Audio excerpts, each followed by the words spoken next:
So all the best to all the students जो अपना exams देने जा रहे हैं। लेकिन उससे पहले आपको ये जानना है कि लास्ट मिनट टिप्स आपको क्या प्रिपेयर करनी है ताकि एग्जाम सेंटर में जाके आप पैनिक मत हो जाओ, है ना। तो चलिए जानते हैं लास्ट मिनट प्रिपरेशन टिप्स जो आपके एग्जाम से पहले मस्ट हो जाती है। So we have this FCAT 2 2024 के लिए लास्ट मिनट टिप्स, जिसमें से एक बार बेसिक से टाइम जान लेते हैं। देखो भाई, सबसे पहला शिफ्ट आपका 8 बजे से शुरू होगा, तो मेक श्योर कि आप अपना जो सेंटर है वो 8 बजे पहुंच जाते हैं, रिपोर्टिंग टाइम है। और सेकेंड शिफ्ट आपकी 1 बजे से शुरू हो रही है, तो अकॉर्डिंगली आप अपने सेंटर पे पहुंच जाइएगा। Now verification of admit cards वगैरह आपकी 8 से लेके 9:45 तक चलता रहेगा, एंड इधर पे आपका 1 बजे से लेके 2:45 तक चलता रहेगा। सो आपका जो FCAT का एग्ज़ाम होगा वो शुरू होगा 10 बजे से, 10 से 12, और आपकी जो सेकेंड शिफ्ट है वो आपका 3 बजे से लेके 5 बजे तक का ये कंटिन्यू होने वाला है। तो प्लीज़ मेक श्योर कि आप बहुत ज़्यादा पैनिक ना करते हुए आप बहुत ही स्टडी स्लो के साथ आप अपने टाइम पे ही पहुंच जाएंगे सेंटर, ताकि लास्ट मोमेंट हश नहीं होना चाहिए, है ना बच्चों। उसके अलावा आपको क्या इंपॉर्टेंट डॉक्यूमेंट्स कैरी करने हैं ये भी आपको बहुत ध्यान से समझना है। सो सबसे इंपॉर्टेंट है आपका admit card, and second thing is your identity proof. और आपकी जो आइडेंटिटी प्रूफ होगी वो आधार कार्ड हो तो सबसे बेस्ट है।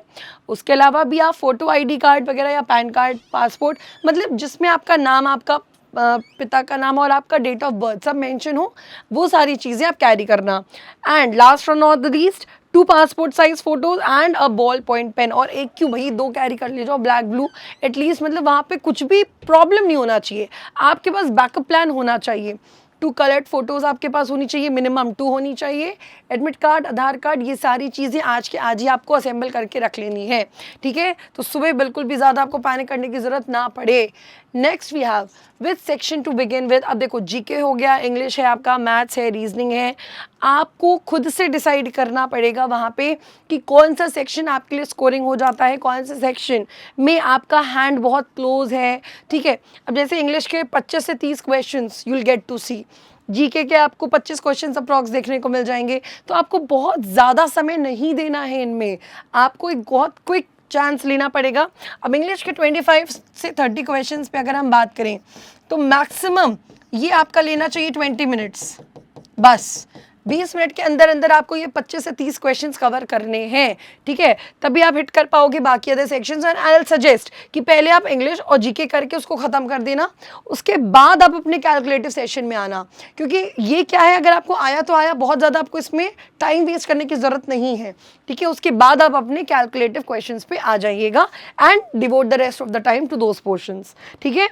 Then we have important point. सबसे पहले आपको क्या करना है, क्वेश्चंस को बहुत ध्यान से पढ़ना है, और उससे भी ज़्यादा इंपॉर्टेंट है कि आप डायरेक्शंस बहुत ध्यान से पढ़ेंगे कि क्वेश्चन में करना क्या है, ठीक है। Read all the options carefully. कई बार क्या होता है कि क्वेश्चन ना समझ में, लेकिन ऑप्शन से हिट करके हम आंसर्स फाइंड आउट कर सकते हैं, तो अपने ऑप्शंस को बहुत ध्यान से पढ़ोगे।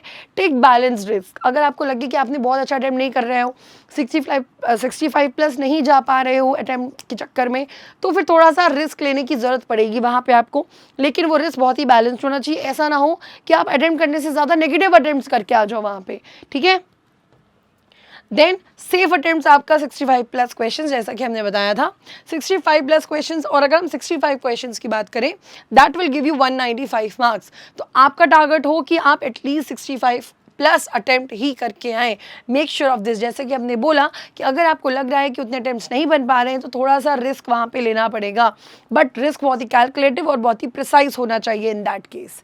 Then don't do this today. आज आपको क्या क्या नहीं करना है, सोशल मीडिया पे बहुत ज़्यादा अपना टाइम वेस्ट नहीं करना है। Then do not ask your friends about the preparation. अपने दोस्तों को फ़ोन कर करके भाई नहीं पूछना है कि तुम्हारी प्रिपरेशन कैसी है, या तो भाई आप बहुत ज़्यादा कॉन्फिडेंट हो जाओगे या आप अंडर कॉन्फिडेंट हो जाओगे, तो either case is bad for you, ठीक है। Then we have no last minute mugging. रटने की ज़रूरत नहीं है, जो आपने की पॉइंट्स, जो आपने इंपॉर्टेंट पॉइंट्स रखे होंगे लास्ट मिनट रिविजन के लिए, बस उसको एक ग्लिम्स दे दो, that is it. Do not get influenced by someone. बहुत ज़्यादा मोटिवेट होने की कोई ज़रूरत नहीं है। और आज का जो खाना होगा वो बहुत ही ज़्यादा लाइट वेट होगा। अब हम ये नहीं कह सकते कि अब आप सीधा सैलड पे उतर आओ, लेकिन it has to be very light, ठीक है। Sleep well, get your items ready before exam tonight. कल से पहले आज ही अपने सारे आइटम्स को आप रेडी कर लेंगे, ठीक है।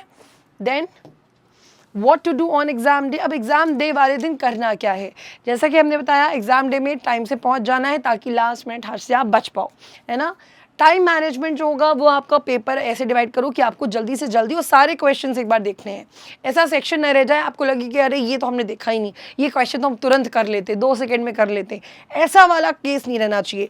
पेपर इतनी जल्दी पढ़ जाओ कि मतलब एक टाइम ड्यूरेशन में, और फिर भी 10 मिनट आपके पास रहने चाहिए एक्स्ट्रा में, ठीक है। Check your pace of solving questions, begin with confidence, take time on easy questions. अपने ईजी क्वेश्चंस में ना टाइम जल्दी निकाल ले जाओ ताकि हार्ड क्वेश्चंस के लिए समय बच जाए, ठीक है।